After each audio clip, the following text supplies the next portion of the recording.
হরি হরি বল, হরি হরি হরি বল। মুকুন্দ মাধব গোবিন্দ বল, মুকুন্দ মাধব গোবিন্দ বল। গোবিন্দ বল জয় গোবিন্দ বল, গোবিন্দ বল জয় গোবিন্দ বল। মুকুন্দ মাধব গোবিন্দ বল, মুকুন্দ মাধব গোবিন্দ বল। হরি হরি হরি বল, হরি হরি হরি বল। Mukunda Madhav Govinda.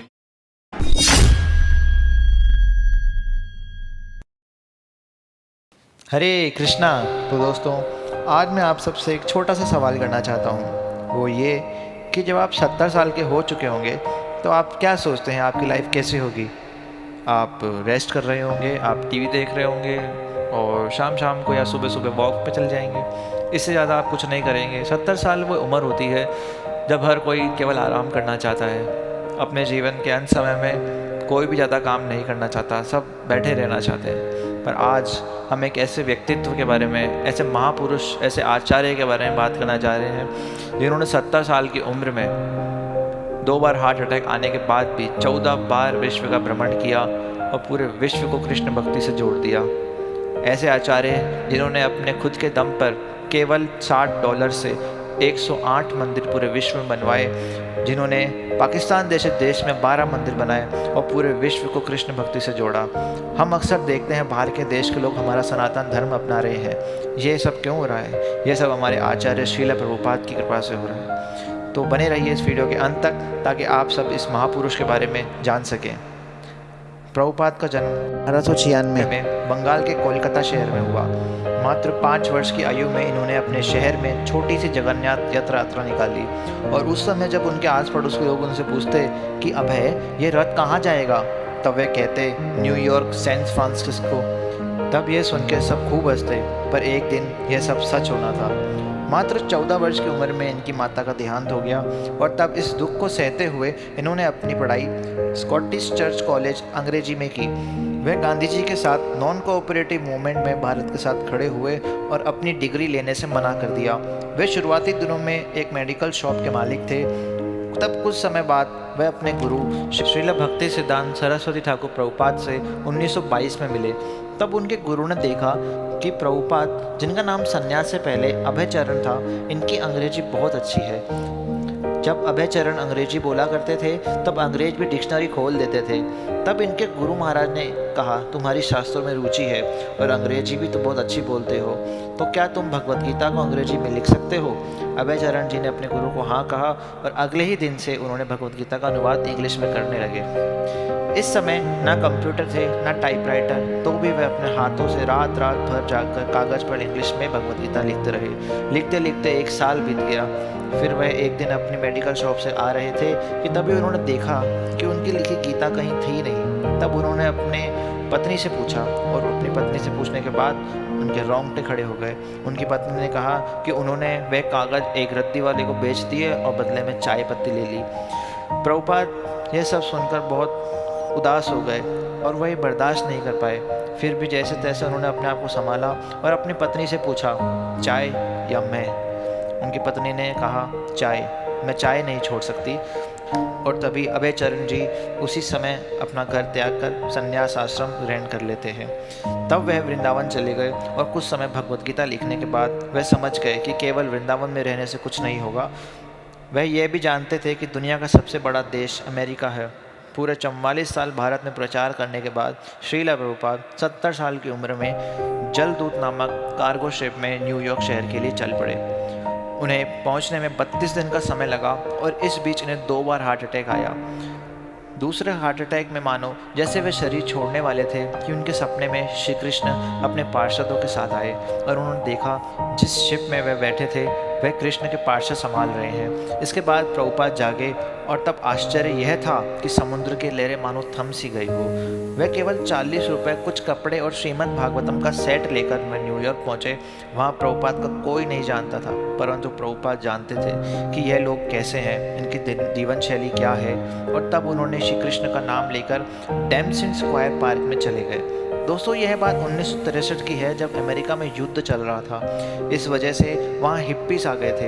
Hippies वह लोग होते हैं जो बिना वस्त्रों के, बिना घर के, सड़कों पर नशा करते हुए लोगों को परेशान करते हुए रहते हैं। तब ये सब देखकर प्रभुपाद समझ गए कि अगर अमेरिका में कुछ करना है तो पहले इन हिप्पीस को सुधारना पड़ेगा, और अगर मेरी बात सुने तो सारा अमेरिका मेरी बात सुनेगा।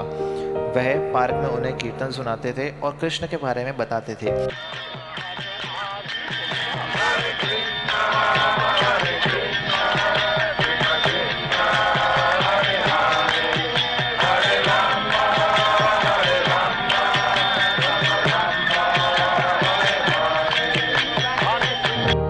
परंतु वह हिप्पीस उनका मजाक उड़ाते थे, उनका सामान चोरी करते थे, उन्हें टॉयलेट की लाइन में धक्का मारते थे। लेकिन प्रभुपाद ने उन पर कभी क्रोध नहीं किया। वह उन हिप्पीस को भगवान का प्रसाद बनाकर खिलाते, भगवत गीता सुनाते और कीर्तन करते। धीरे धीरे वह हिप्पीस प्रभुपाद की बात सुनने लगे। प्रभुपाद ने सभी हिप्पीस का नशा छुड़वा दिया। वह जानते थे कि यह हिप्पीस पहले से ही घर छोड़ चुके हैं, और अगर इन्हें पता पड़ जाए कि जीवन कैसे जीते हैं तो सारे विश्व में प्रचार हो सकता है। उस समय लोग अंग्रेजों की बात सुनते थे और अंग्रेज प्रभुपाद की।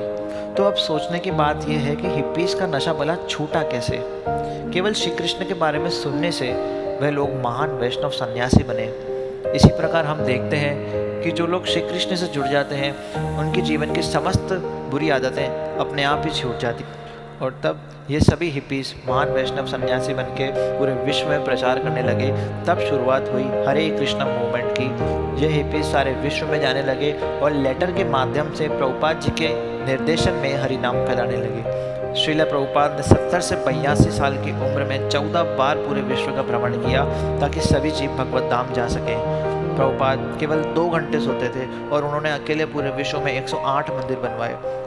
अनेक गौशालाएं और गुरुकुल भी उन्होंने बनवाए, अनेक ग्रंथ लिखे, और आज वह ग्रंथ भारत की हर भाषा में उपलब्ध है। वह हम सभी को यह संदेश देकर गए कि हम सब आत्माएं हैं और हमारा यह कर्तव्य है कि हम भगवान की सेवा करें। मनुष्य जीवन 84 लाख जन्मों के बाद मिलता है, और इसमें यदि हमने भगवान की सेवा नहीं की तो पुनः 84 लाख योनियों में जाना पड़ेगा। आज प्रभुपाद द्वारा शुरू किए गए मंदिरों की संख्या बढ़कर 700 हो गई है, और आप अगर गूगल पर सर्च करेंगे इस्कॉन टेम्पल नियर मी तो आपको पता पड़ जाएगा कि आपके घर के नज़दीक कौन सा इस्कॉन टेम्पल है। श्रील भक्तिवेदांत स्वामी प्रभुपाद के द्वारा लिखी गई भगवत गीता का लिंक मैं आप लोगों को डिस्क्रिप्शन बॉक्स में डाल दूंगा। यदि वीडियो पसंद आई हो तो कमेंट में श्रील प्रभुपाद की जय और हरे कृष्ण जरूर लिखें। जिन्होंने लाखों जीवन बदल दिए, ऐसे महान सन्यासी को मेरा प्रणाम है। हरे Krishna. We think we are enjoying, but we are suffering actually. And because we cannot understand what is suffering, suffering there is, sometimes we come to understand, but we are accepting this suffering as enjoy.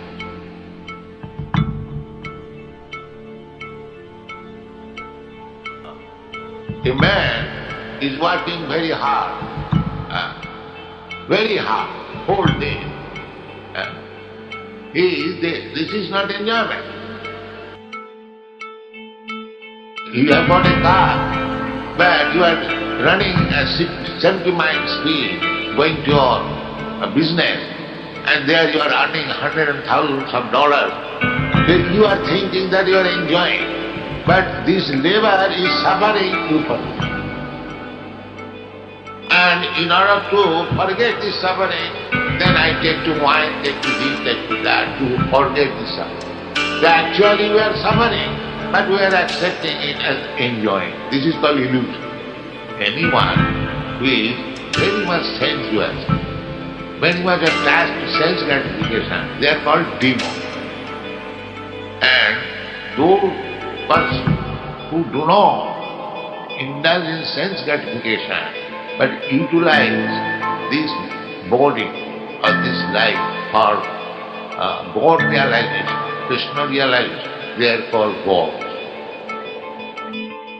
There are the two classes of demon and God. Those who are engaged in God consciousness, they are not God but godly. We are criminal within this material world. Therefore, our only business is how to get out of this house and go back to home, Because this human life is meant for this purpose.